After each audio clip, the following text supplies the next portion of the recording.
speak more clearly if you can't understand me. Yeah, Sometimes it's I have a cool. little It was just difficulty. that. It's recording. Alright. Sweet. So, when you sit back down, go ahead and look at the camera and tell me your first and last name, your age, your hometown, and your occupation. All right. My name is Christopher Russell. I like to be called Topher. I grew up in Millerstown, Pennsylvania. And my occupation would probably be outdoor education. Are you like this, or like what does that mean? You just teach people like these are trees, these are birds. Like what does that mean? Outdoor education. I am trying to educate people. How would I say this? I am trying to educate people about living ecoli in the world. How would I say this? Really, I'm kind of like in between jobs. I don't really have a job right now, but I've been working at Longacre Leadership, which is a school that educates children, inner city children, bettering themselves. How am I going to say this? I think I should probably think more on this question. Okay. My bad. So you just try to teach people about the outdoors, essentially, and what good it is to be outdoors. Right. Okay. So, what are the three things I have to say again? Where my hometown, my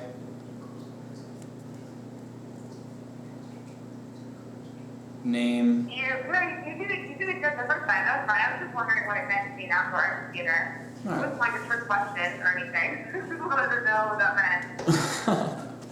Yeah, it's really, I actually have a website called Eco Reverend. And on this website, I'm just blogging. I'm not really trying to take people into the outdoors right now. I am just trying to pass in information about recycling and things you can better this world while living in the world. Trying to have a mutual respect between the world and man.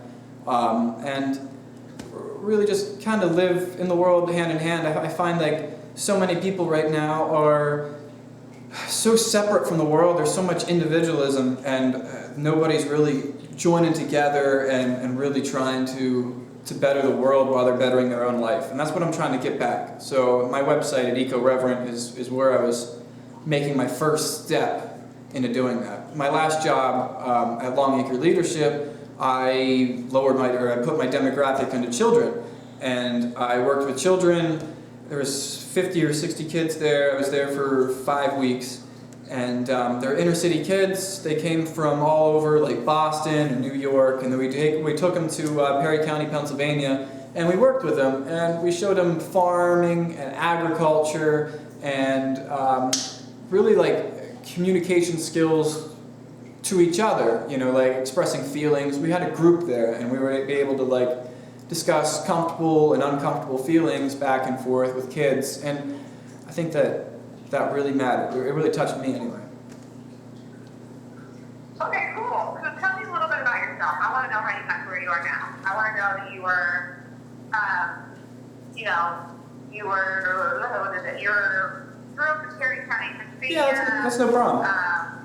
You were an overachiever your whole life, the whole thing. Can we have the quick notes version? I want like 4 or 5 sentences. 4 or 5 sentences? All right, I got that.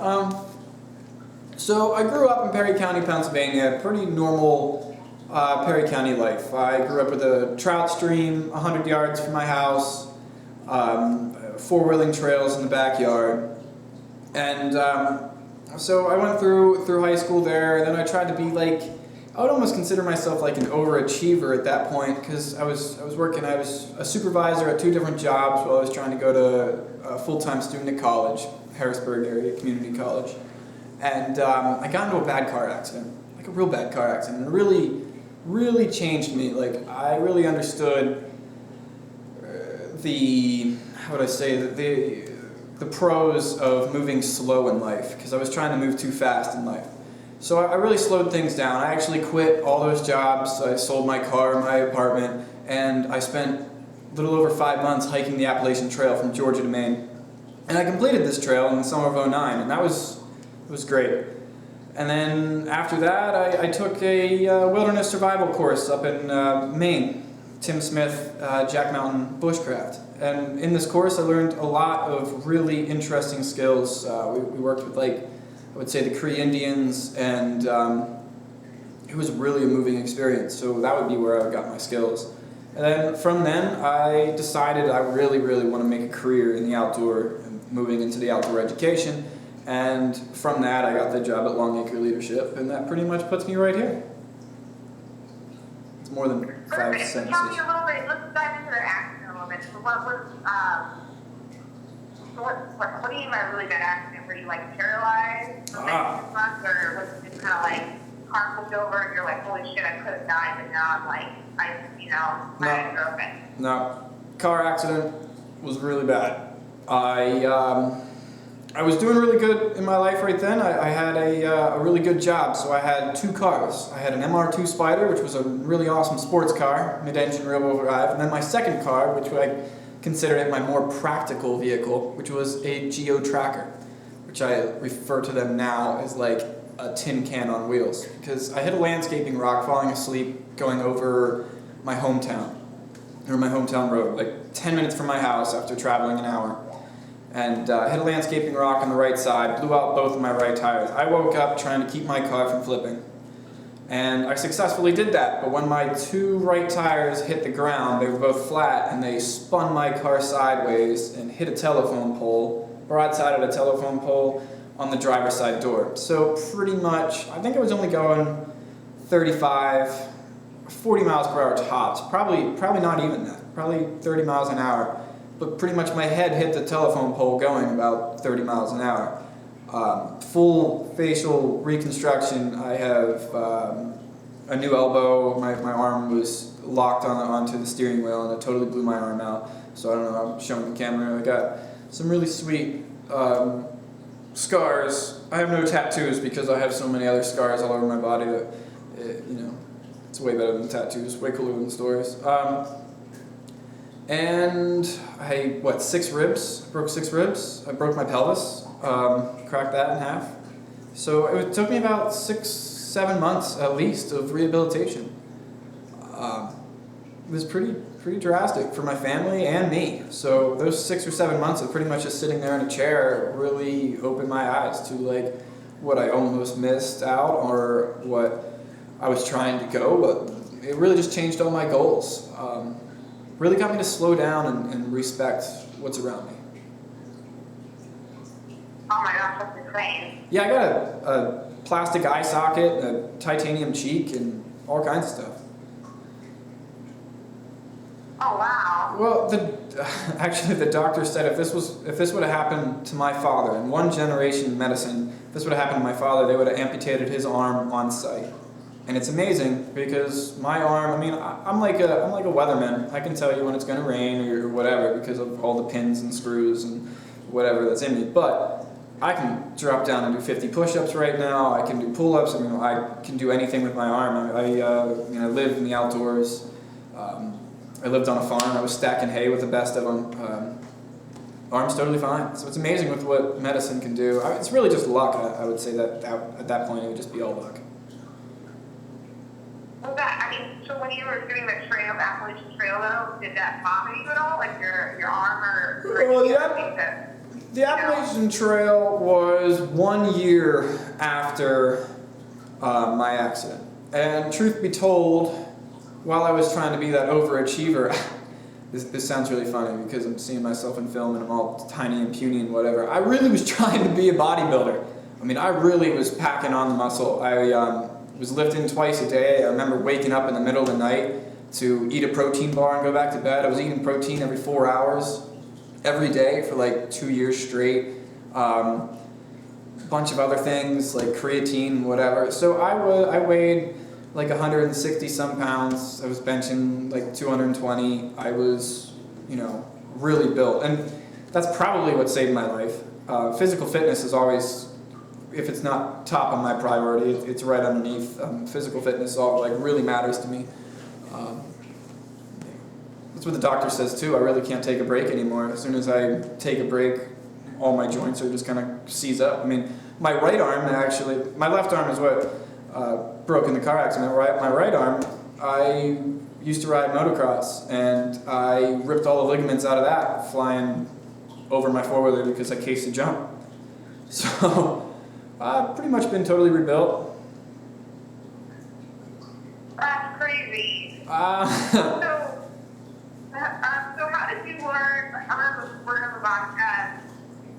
Okay, so you kind of grew up in like taking this decided to take hiking. That was trail of that. I mean, you grew up around the outdoors. It wasn't a complete shift for you, right? It was just like a little bit more extreme. Or how? Tell me a little bit of how you got into outdoors and all the survival stuff.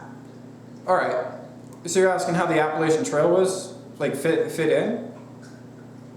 Well, look, I want to know, like, you know, I mean, you had a little experience growing up, right, in the, you know, I don't know, I mean, did you grow up in the city and then all of a sudden you're like, oh, I'm going to do Appalachian Trail, or did you, like, get to know the outdoors a little bit, and then Appalachian Trail was a little bit more extreme, and that's where you got all your survival experience? All right. I think I understand you. No, the Appalachian Trail was not extreme. It wasn't a thing. It wasn't like a big jump from my childhood to the Appalachian Trail. In my childhood, I did a lot of hiking and backpacking anyway. The Appalachian Trail I did because it was insanely long. It was 2,178.6 miles long. So it was a really long walk. It was pretty much literally walking for 5 months and 6 days, not really taking breaks. You just walked for that entire time. And it wasn't drastic on the point of like you were not surviving in the wilderness. You were surviving off your gear. I would walk into a town every 4 or 5 days to resupply and get my food. It wasn't like I was hunting or fishing out there. Actually, I didn't even have anything to hunt or fish with. Because I was extra weight. My pack only weighed 22 pounds with like 4 days worth of food. So it was like super ultra light, as lightweight as you possibly could go, because that was the only control you had on the Appalachian Trail, was what you were carrying. No, I did the trail as a part of my like awakening process back to the world. It was right after all my rehabilitation. I thought that, everybody that hikes the Appalachian Trail, right before they hike the Appalachian Trail, read Bill Bryson's book, A Walk in the Woods, and it's not like that got me motivated or anything. It was just the thing to do right before you're about to hike the trail. And so it really wasn't drastic. It wasn't a big change. It just took a lot of time, and it was pretty much like you were meditating. You were really in your mind for 5 months, and everything in our world right now keeps us out of our mind, keeps us from thinking, I feel. Okay, perfect. And so tell me all your skills. I want a list of everything you can do. Skills? I want to know that you can do fire, chopping, water sourcing, purification. I just need a list. I don't need to know how you purify the water. I just know that you can do it. You know what I mean? So, like a bullet point list of all of the things you can do. All right. So, basic skills. Let's start with friction fire building. You got the hand drill, you got the bow drill. First, you got to collect your tinder, and you're finding your dry wood in the woods. All that is fine. You got your water sourcing. A lot of that's judging by temperature and location. You got your fishing skills. I grew up fishing, so it's mostly about location. Let's say hunting skills. I've cut down my own ash tree and built a solid ash bow in the woods. It wasn't too bad. What about navigation, bare hand navigation? I'm pretty confident finding north off the stars, but not in the southern hemisphere. I haven't really been down with those stars yet. Plus, you got your topography, you got your mapping, you got your finding north just off the train during the daylight during the day hours. I would say other skills, water purifying in other ways, purifying dirty water sources. I feel pretty confident doing that. A lot of it's boiling, so you probably need a vessel, like a pot or something, but there's other ways to do it out there. What other skills? I would say a huge skill that I have is endurance. I have no problem, running or biking or anything like that. I can keep up with anybody for 7 to 10 miles. And I normally fast every Monday, so eating and a that kind of stuff. I've been a vegetarian for almost 6 years now, so dieting is pretty easy. I know I'm gonna have to eat meat. That's gonna suck, but I'm gonna do it. What other skills? Skills. What about plant identification? Do that? Plant identification? I'm pretty good at plant identification in Pennsylvania, but plants really change. The northern part of our country up in Maine, I'm okay there because those are the two places I've really studied. But I'll tell you, I'm not very good, especially if you put me somewhere in the desert or on an island somewhere. It's gonna be, I rate myself at like a 2 out of 10. Like there's so much more that I can learn, and I know this. So it's gonna be quite tough. Tracking is a skill I can do. Either sign tracking or print, looking at different gait patterns, tracking, figuring out what animal, and if the animal's literally stalking you or you stalking the animal. You can tell that a lot by just where the front feet are pivoting. Okay, that's good. And then, so where did you learn all these skills? I learned all these skills. Yeah, I would pretty much say that again. I learned all of these skills up north in Maine at a wilderness survival school that I was there for a year-long immersion program. The school is called Jack Mountain Bushcraft. It is run by Tim Smith, which is a great friend and a mentor of mine. Perfect. And so what do you think is the first thing your partner is going to think the first time she sees you? My friends or Tim? What do you think is the first thing your partner is going to think the first time she sees you? Oh, my partner, the first time she thinks. First thing not walking towards each other, and then you think the first thing she's going to think is.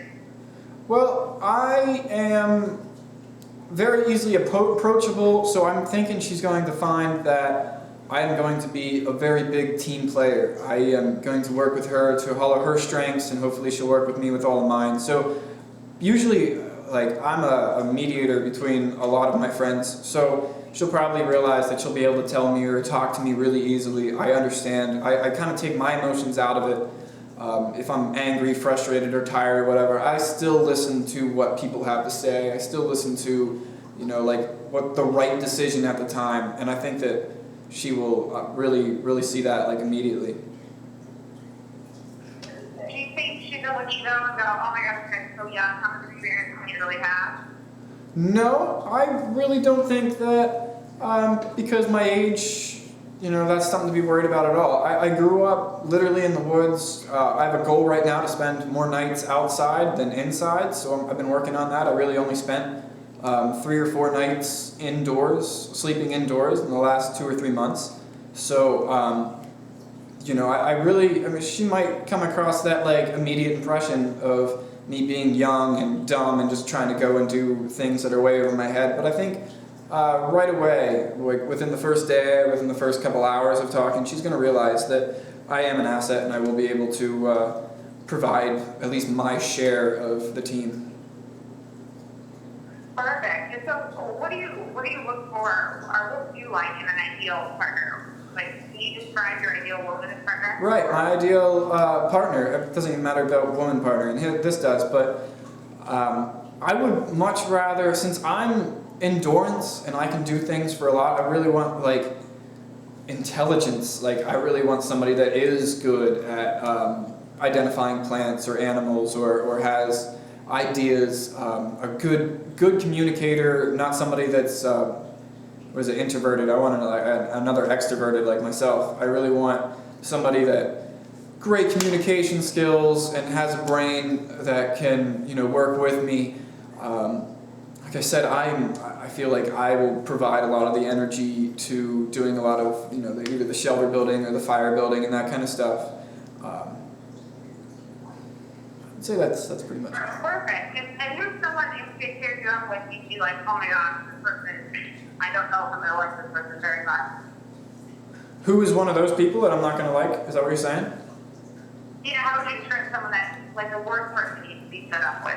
I would say hot-headed and not communicative. I don't think that's a word. Not very good at communication.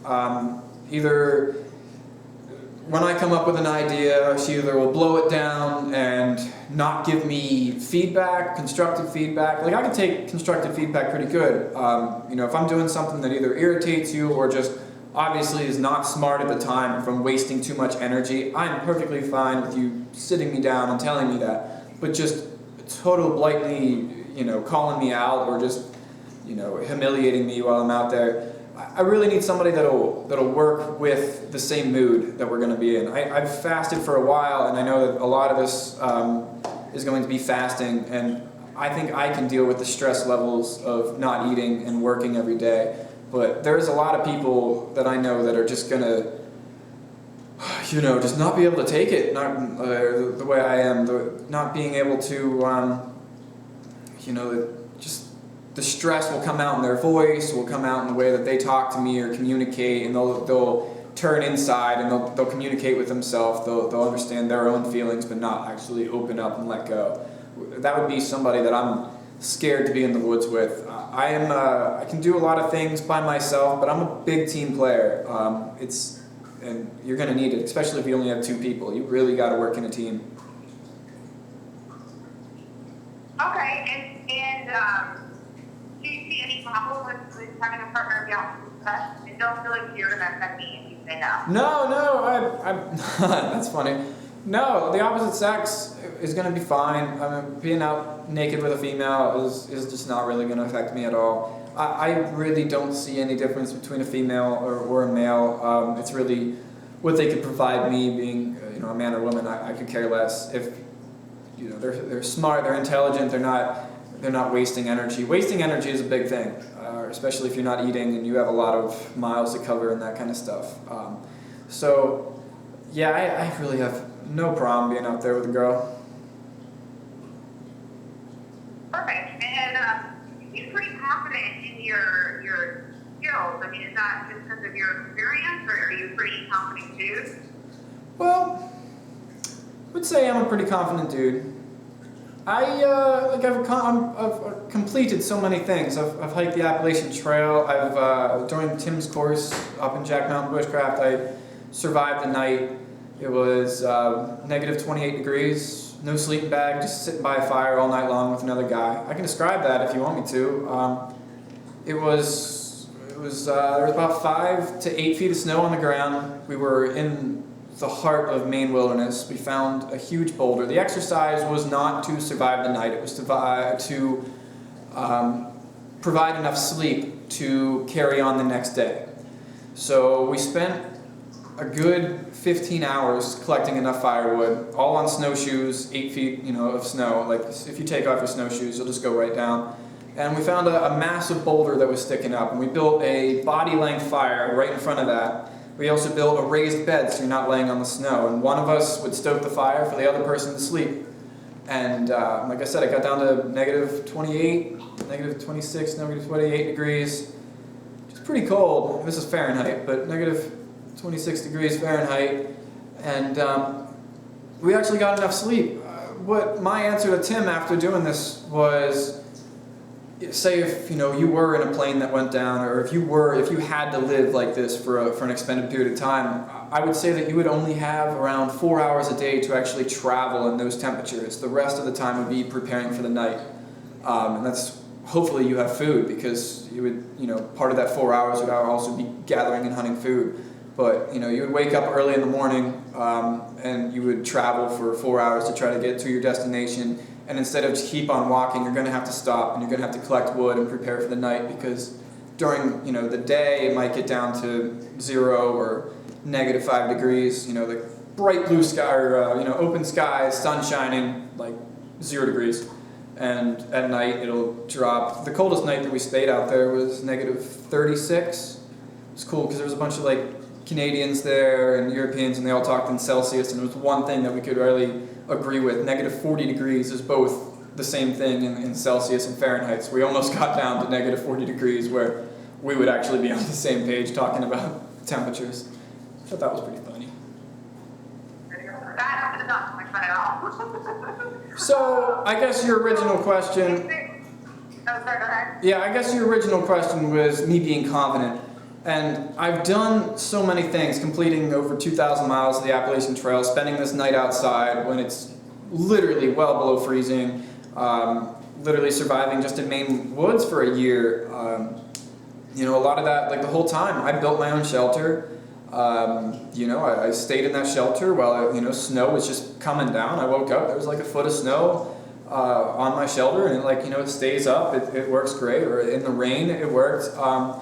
So, I mean, just having all that underneath me boosts my confidence level pretty high. I know that I'm a great team player. I've worked at many jobs where I was a supervisor, so I was able to talk above people and work with people to get them to do the job that I needed them to do, you know, so I didn't get yelled at by my supervisors.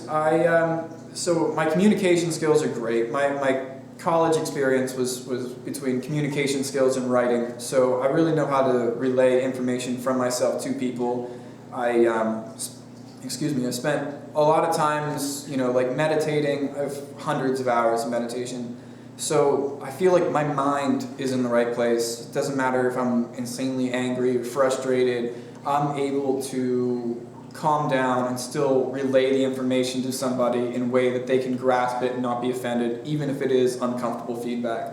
So with all these things, they kind of boost my confidence level, probably to a place that it's, I wouldn't say dangerous, but I'm about to, you know, walk into some place that I'm really not prepared for 21 days with a female that I don't know anything about, and all that is probably because my confidence level is not higher than it's supposed to be, but it has been escalated. So this is either going to shut me down and tell me, like, you know, like, you still have a lot to learn, or this is going to be another one of those cornerstones that is going to boost my confidence level even higher. And then who knows what I'll do. I mean, you seem very, you seem almost too perfect. Is there anything that, you know, any weaknesses? Weaknesses. Yeah. Here's a big one. I haven't eaten a piece of meat in 6 years. And that comes with the whole meditation thing that I've been doing. I really respect life, all life, plants and animals, and I really treat everything the same.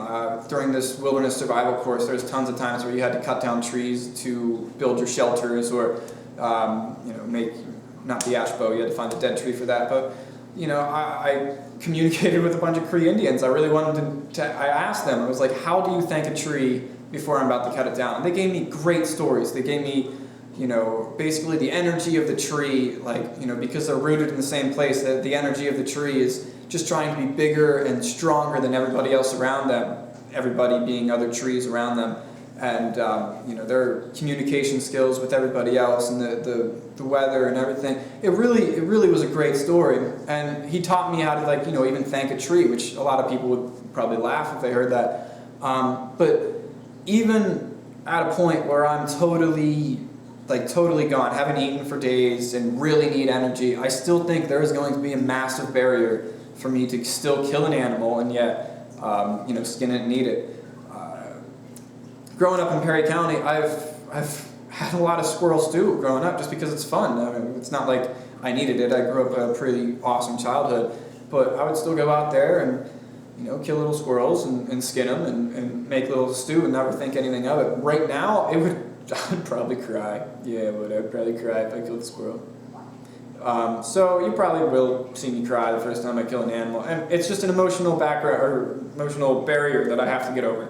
So that would be a weakness. Other weaknesses. I don't really like to think of weaknesses. I like to think of strengths. What else do I got? Oh, heat. I've had heat stroke. I pushed myself too much. I really didn't know what heat stroke and heat exhaustion really was. I was a lifeguard growing up, and they talked a lot about heat stroke and heat exhaustion, and they gave me, like, you know, a really dumbed down version. And my respect, or my appreciation to heat stroke has totally changed after being hospitalized for 3 days for total heat exhaustion. It was on the Appalachian Trail. It was somewhere in Virginia, right after Tinker Cliffs and Dragon's Tooth. I found myself on a really tall mountain. I was hiking with somebody, and I just wasn't feeling good, so I told him to go on. And that was a bad idea, because right after that I started going downhill really fast. I found myself, I was throwing up food that I ate almost 3 days ago. My stomach totally shut down. My kidneys, my liver totally shut down. Really what that was is I pushed myself way too hard. I was feeling the effects of heat stroke or heat exhaustion, those 3 days ago when I was eating that, and I just kept going. Because really, Katahdin, which is the last mountain on the Appalachian Trail, that was my goal, and I wouldn't let anything, be weather or my body, get in the way of completing my goal. So that is a big problem. I find that is a huge weakness because I just will constantly push myself until I'm in a hospital like that, which that took me a few months to rehabilitate after that. I mean, like, I remember leaving the hospital and the doctor's like, you need to take it easy for the next couple months. And I'm like, I'm going right back to the Appalachian Trail, bud. So I didn't learn from it then. I probably still didn't learn from it now. I'll probably walk myself right to the same thing, heat exhaustion, back into a hospital. And, normally I don't make the same mistakes twice, but that's something that's really hard not to keep making, like really hard, not pushing yourself. A lot of times I run, I bike, and a lot of times I run to the point where I'm dry heaving and not being able to do anything more. I'll run until my vision comes into like a little circle. That's really all I can see is this tiny little circle. I'll just keep running because I'm like, I'm fine, I can make it. But one of these days I'll pass out and I'll wake up next to a trail where I'm supposed to be going. Well, I have a dog, so hopefully I'll wake up with my dog licking me in the face. Okay. Okay, and so, what do you think about being vegan on this show? I wouldn't consider myself a nudist, but like, I really don't find a reason for clothes if it's a good temperature. Like right now, this is a good temperature, and there's really no reason for me wearing clothes anyway. So like, I'm pretty comfortable. I actually lived at a house for a while, and like I lived with another family that even had kids, and we were pretty much nudists. We walked around everywhere. I mean, we grew up in Perry County, so it's like, we were always outside anyway, and you'll never see like roads at people's houses. They're all tucked back in the woods and stuff. But I remember like, the mail guy or UPS guy coming up, and I'm like, oh gosh, gotta run back inside, put on some clothes. So being naked and around people just doesn't really affect me. I don't care about it at all. I really don't What care. about like, are you afraid of like,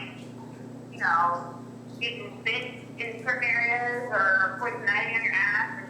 Being like Poison ivy sucks. Poison ivy sucks.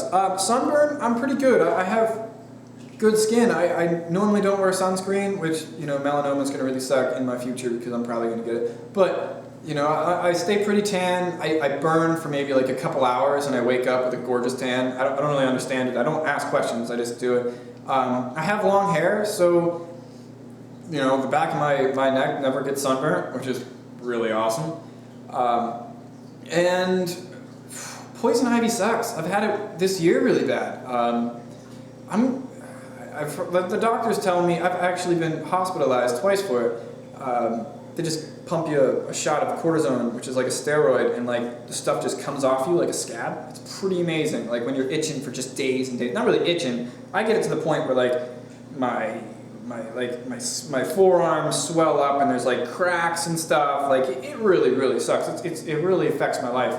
And like I find like I just get it in one place and it goes everywhere. I've actually done a lot of research on poison ivy, and there's a lot of like even doctors that say that the rash that comes from poison ivy is just the initial reaction to the plant. Like days later, the actual oil is no longer in your body. It's just being affected by that. But like, I totally don't agree with that. Like, it spreads all over the place. For me and my idea, I feel like it got in my bloodstream and it goes to everywhere else. Like, I'm really, I take time, like even just going to the bathroom. Like I won't even touch myself when I have poison ivy. Just kind of super worried about that. So yeah, that's crazy. That's crazy bad. But my plant identification skills to all the poisonous plants are pretty good. Poison ivy, poison sumac, poison oak. Like those are the three big ones that'll give you rashes right away. And I got those down.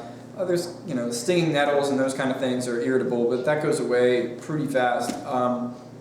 But there's getting bit. and stuff. I really don't like mosquitoes or black flies, but I mean, I don't think there's a single person on the planet that really enjoys mosquitoes and black flies. So I'm just kind of with everybody else. I'm sure wherever I go, there's going to be like swamp bugs that are going to eat me alive. But I've had tons of nights like. Is there anything that, like, I mean, you are going to be naked and afraid while you're out there. Is there anything like super crazy that is there anything that scares you going into it? What scares me going into it is maybe like the temperature, be it be too hot or too cold. Both of them, you'll lose so much more energy. If it's like right in the middle, you can keep that energy for a really long time. If it's too hot, you're going to be sweating so much that you're going to have to take on so much water. If it's too cold, you're going to be shivering and just using so much more energy, like a crazy amount more energy, just trying to keep your core temperature. And I'm not even talking cold, I'm talking 60 degrees. If you're naked and it's 60 degrees, it's gonna be cold. You're gonna realize that. So, you know, probably cold is better because there's always a fire, but you're still gonna have to travel and there's still gonna be stuff like that. I'm also worried about weather.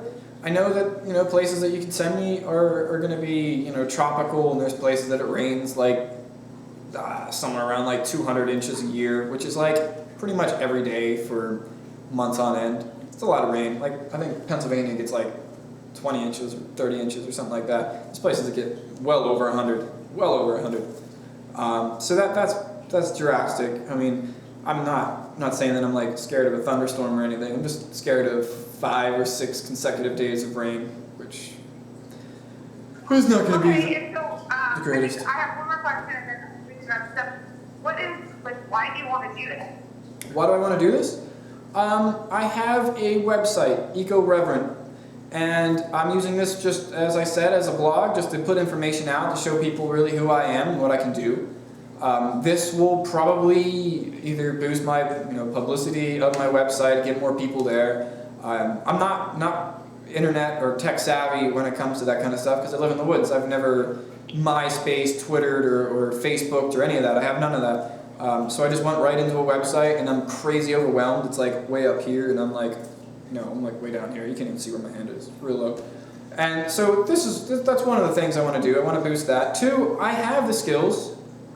I don't 100% know if I can use them. I mean, I'm confident sitting here in this chair, but 3 or 4 days into the woods, I don't know if I'm, I would like to think that I'm going to be mentally strong enough to take this, but it really could backfire on me. So I really want to prove to myself that I can do something like this. I'll try to keep the confident personality the whole way through it, but more than likely it'll falter a few times. Other reasons why I want to do this, no, those are probably much it. Those are good reasons. Okay, cool. I mean, is there anything else you want to add? Anything else you want to ask you, or any other thing you want me to know about you?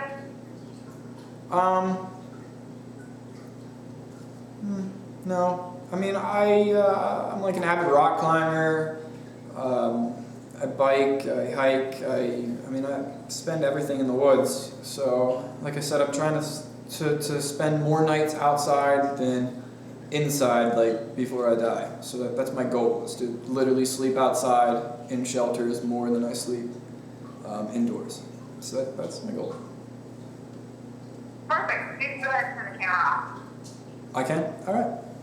Yeah. EcoReverent.